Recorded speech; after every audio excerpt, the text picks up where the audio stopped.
Hello guys, welcome to my new ব্লগে সবাইকে স্বাগতম।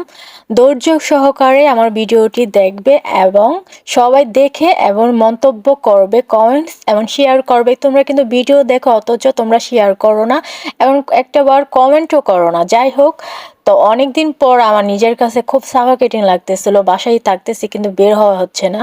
এর মাঝে আমার বান্ধবীর সাথে এর আগে একটু ঝগড়া হয়েছিল, তারপরও কতদিন যাবত আমি কথা বলিনি এর আগের কারণে। যাই হোক, আমি দিন শেষে আমি তাকে নক করছি, মেসেজ দিছি। তো এই মাঝে জাস্ট মেসেজ করছি, কেমন আছিস, কোনো খোঁজ খবর নাই, তুই একেবারে লাপাত্তা হয়ে গেছিস, ভুলে গেছিস নাকি নাকি নতুন বান্ধবী পাইছিস যে জন্য আমার কথা মনে পড়ে না। তো বলছে না। তা যাই হোক, এ পর্যন্ত কথা বলা শেষ পরে আমাকে রাতে একটা মেসেজ করে যে এই কাল সকালে বের হবি। আমাকে কেন, কোথায় যাবি? বলতেছে সকালে চল, যেহেতু 16 ডিসেম্বর কোথাও যাই, বের হই। তা আমি বলতেছি যে ভাবতেছি যেহেতু অনেকদিন হয়েছে আমরা দুজন একসাথে বের হই না। তো আর আমি বলছি ওকে ঠিক আছে, সকাল 7টা। আমাকে বলতেছে কখন যাবি? বলতেছে 8টার দিকে বা 9টার দিকে। আমি কই না, 7টার দিকে গেলে ভালো হয়, যেহেতু সকাল সকাল উঠতে পারবো। তা আমি আবার কি করেছি, অ্যালার্ম দিয়ে রাখছিলাম বাগিস। তো আমারও তো প্রচুর ঘুম, মনে করছে তাড়াতাড়ি উঠবো, কিন্তু আমি উঠতেই পারি না সকালবেলা তাড়াতাড়ি। তো এ কি করছে, আমি তো ঘুমাইতেছি, তো আমারও ফোন দিতেছে, এই কি রে তুই উঠোস না কেন, এখনো ঘুমাইতেছ? আমি চিন্তা করতেছি যাবো না, মানে আমার একটু আজকে একটু মিথ্যা বলবো যে আমি অসুস্থ, আজকে কি ঘুমের কারণে আমি তোর ফোনটা রিসিভ করতে পারিনি। তো ইগনোর আর করতে পারলাম না, ওর ফোনটাই ধরলাম। যেহেতু আমরা নারায়ণগঞ্জে চলে আসছি, যা ছিল সাবদি, তো সাবদি যাইনি, নারায়ণগঞ্জে এসে এখান থেকে আবার সাবদি যাব। খুদের ভাত, অনেকে কে কি বলে জানি না, সবাই কমেন্টস করে জানাবে, যে কমেন্ট করে অবশ্যই জানাবে। এক এক অঞ্চলে এক এক রকম ভাবে বলে, যেমন খুদের ভাত, বোয়া ভাত, এইগুলো বলে থাকে। যাই হোক, 7 দিন আগেই চলে আসছি নারায়ণগঞ্জে, সকালে তো আর উঠতেই পারলাম না। তো চাষারা এখান থেকে চা খেয়ে শর্টকাটে নারায়ণগঞ্জে আসলাম। আর 16 ডিসেম্বর নারায়ণগঞ্জে এসে পরিবেশটা যেটা দেখেছি খুবই ভালো লাগছে। তো 16 ডিসেম্বরে ভারত ও বাংলাদেশের যৌথ কমান্ডের কাছে আত্মসমর্পণ করে পাকিস্তানি সেনাবাহিনী স্বাধীনতার দলিলেও সেভাবে উল্লেখ করা হয়েছে। তবে অগস্ট মাসে গণ আন্দোলনের মুখে শেখ হাসিনা সরকারের পতনের পর বাংলাদেশের সাথে ভারতের সম্পর্কের বেশ অবনতি হয়েছে। যাই হোক, আমরা চাই দেশটা সুন্দরভাবে চলুক আর সুন্দরভাবে দেশটা গড়ে উঠুক, এটাই আমাদের চাওয়া। তো এখান থেকে আমরা এখন চলে যাচ্ছি নারায়ণগঞ্জের থেকে। খুব খুব সকালে আসা ইচ্ছা ছিল, কিন্তু ঘুমের কারণে আর উঠতে পারিনি। এখন নদী পার হয়ে বন্দরঘাট, নদী পার, আমরা যেহেতু বন্দর থাকি, এখন বন্দর থেকে সাবদি যাব। অনেকে সাবদি চিনো, গেছো, ঘুরছো। জায়গার সত্যি কথা বলতে নদীর পার তো খুবই ভাল লাগে। আর এখন শীতলক্ষা নদী পার হচ্ছি। এই তো চলে আসলাম সাবদি যাওয়ার জন্য। অনেক দিন হয়েছে সাবদি যাওয়া হয় না, আর দেরি না করে চলেই আসলাম। যে কারণে এই দেখো কি সুন্দর নদীর পার।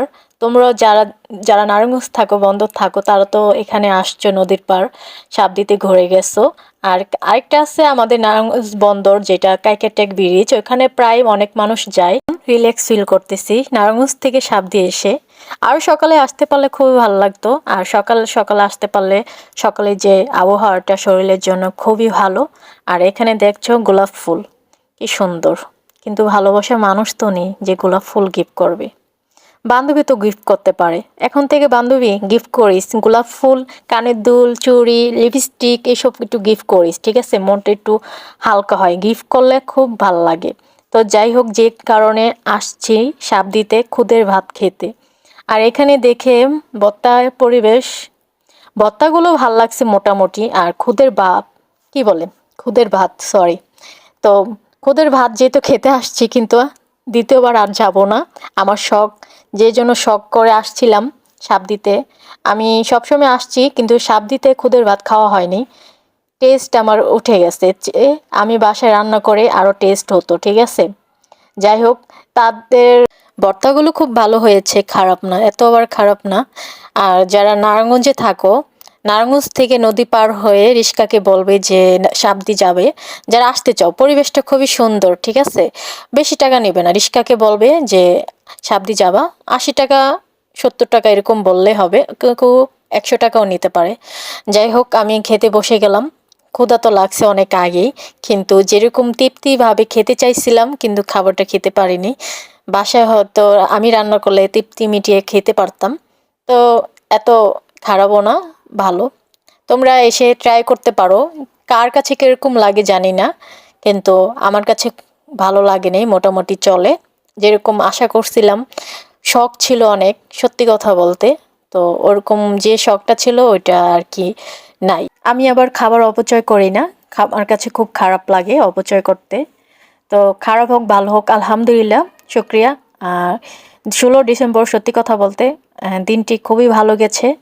আর বান্ধবীকে থ্যাংক ইউ বান্ধবী, সত্যি কথা অনেক ভালো লাগছে। তোমাদের কাছে ভিডিওটি কিরকম লেগেছে অবশ্যই কমেন্ট করে জানাবে। আর তোমরা কিন্তু কমেন্ট করো না আর শেয়ারও করো না, ভিডিও দেখো কিন্তু করবে, আমার পাশে সবাই থাকবে। আর আমার পেজটি সবাই ফলো দিয়ে দিবে। আর আমার ইউটিউব চ্যানেলের name same name, Nipu loves blog, সবাই সাবস্ক্রাইব করে দেবে, বেল আইকন অন করে দেবে। সবাই ভালো থাকবে, আসসালামু আলাইকুম, বাই।